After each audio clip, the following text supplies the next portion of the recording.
नमस्कार दोस्तों। ये कहानी है मेरे एक दोस्त दुष्यंत की। दुष्यंत मुझे बताता है, चलिए उसी के मुंह से सुन लेते हैं। वो कहता है, मेरा नाम दुष्यंत है और मैं हरिद्वार के शमशान घाट में 12 सालों से काम कर रहा हूँ। यहाँ लावारिस लाशों का अंतिम संस्कार करना, उनकी चिताओं को आग लगाना, फिर शमशान घाट की तरफ साफ सफाई करना मेरा काम होता है। लेकिन मेरे साथ एक ऐसी घटना घटी जिसने मेरी जिंदगी को हमेशा हमेशा के लिए बदल कर रख दिया। मैं आज भी उस दिन को याद कर सहम जाता हूँ। अक्सर हम लोग लाशों को आग लगाने के बाद उनकी अस्थियों को इकट्ठा कर बाकी बची राख को गंगा में बहा दिया करते थे। मेरे पास अक्सर हवलदार और पुलिस इंस्पेक्टर का आना जाना लगा रहता था, क्योंकि मैं लावारिस लाशों का अंतिम संस्कार सबसे कम खर्चे में किया करता था और मुझे ज्यादा मेहनत भी नहीं करनी पड़ती थी। पर फिर एक शाम शमशान घाट में एक इंस्पेक्टर मेरे पास एक अनजान लड़की की लाश को लेकर आया और बोला, दुष्यंत, ऊपर से ऑर्डर है, जल्दी से निपटा डाल इसे।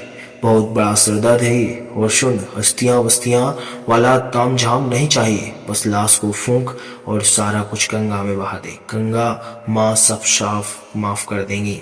ये कहते हुए इंस्पेक्टर ने कफन में लिपटी हुई लाश को गाड़ी से उतार मेरे सामने रख दिया। जिसे देख मैंने इंस्पेक्टर से फिर कहा, पर साहब, शाम के 6 बज गए हैं। अर्थ ही सजाते सजाते की रात हो जाएगी, और रात को अंतिम संस्कार नहीं करते। वेदों में इसकी सख्त मनाही है, पाप लगता है साहब। मेरी इस बात पर इंस्पेक्टर कुछ सोचते हुए बोला, अच्छा ऐसा है क्या? तो ये ले रख इसे। गंगा और गांधी, इन दोनों से या तो पाप धुल जाते हैं या फिर हमेशा हमेशा के लिए दफन हो जाते हैं। अब फालतू की बहानेबाजी बंद कर मुझे ऊपर जवाब भी देना होता है। इंस्पेक्टर ने अपनी पेंट की जेब से अनगिनत नोट निकाले, मेरी शर्ट की जेब में ठूंस दिए और खुद कोने में जाकर बीड़ी पीने लगा। शायद सच ही कहा था उसने। गंगा और गांधी से अपने पापों को छिपाया और मिटाया जा सकता है। तभी मैं बिना कोई सवाल किए उस लड़की की जलाने के लिए अस्थियां सजाने लग गया। मैं कफन में दबी लाश को देख ही रहा था कि इतने में इंस्पेक्टर ने मुझे फिर कहा, यार दुष्यंत, वैसे ज्यादा लकड़ियां लगने नहीं वाली, जवान थी ये। देख तो कितनी दुबली पतली सी है, इसलिए बोल रहा हूँ, जल्दी फूंक डाल इसे।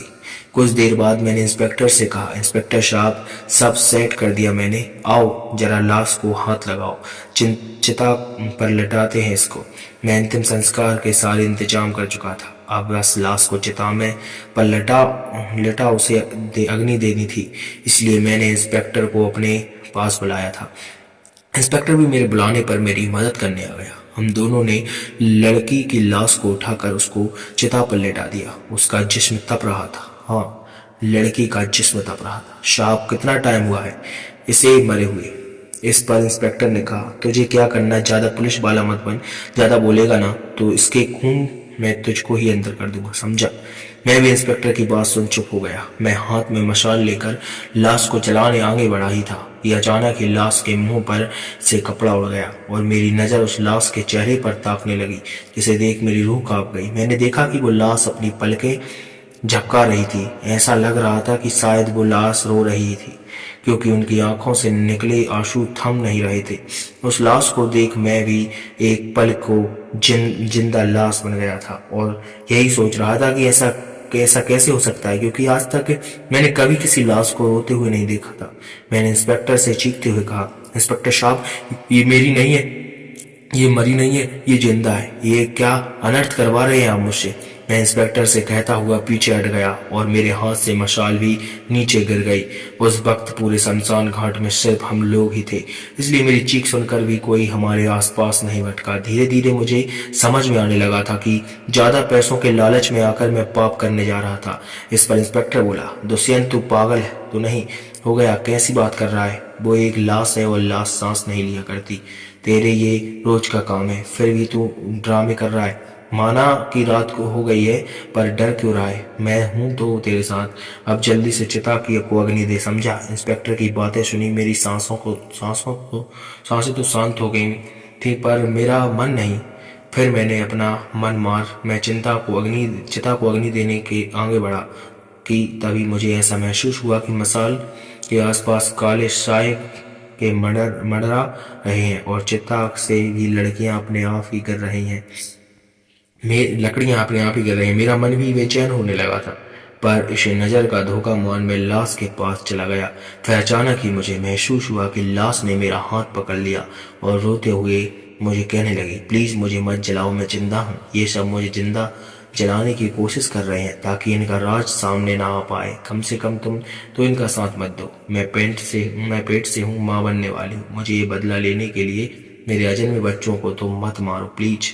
मैं तुम्हारे आगे हाथ जोड़ती हूँ। लाश की बातों सुन मेरे पैरों तले जमीन खिसक गई। तभी इंस्पेक्टर ने मुझे से फिर टोकते हुए कहा, अरे चिता के पास खड़ा खड़ा क्या कर रहा है? अब क्या फिर लेक्चर दूं तुझे? एक बार में बात समझ नहीं आती क्या? बोला लाश को जला तो जलाता क्यों नहीं है?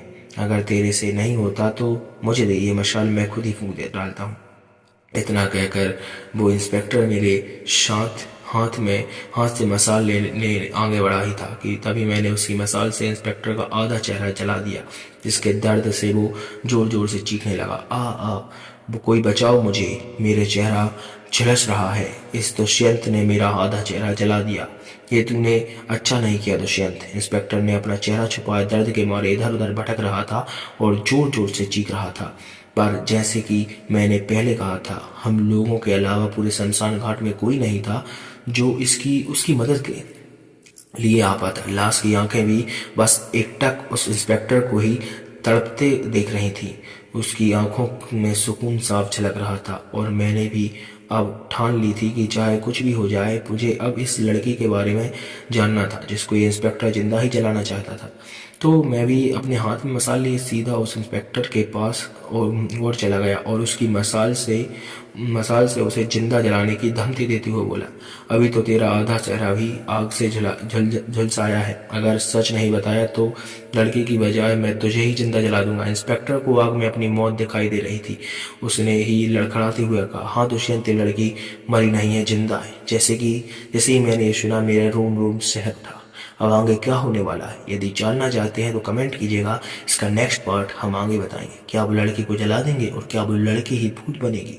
आखिर ऐसा क्या होने वाला है, जानने के लिए बने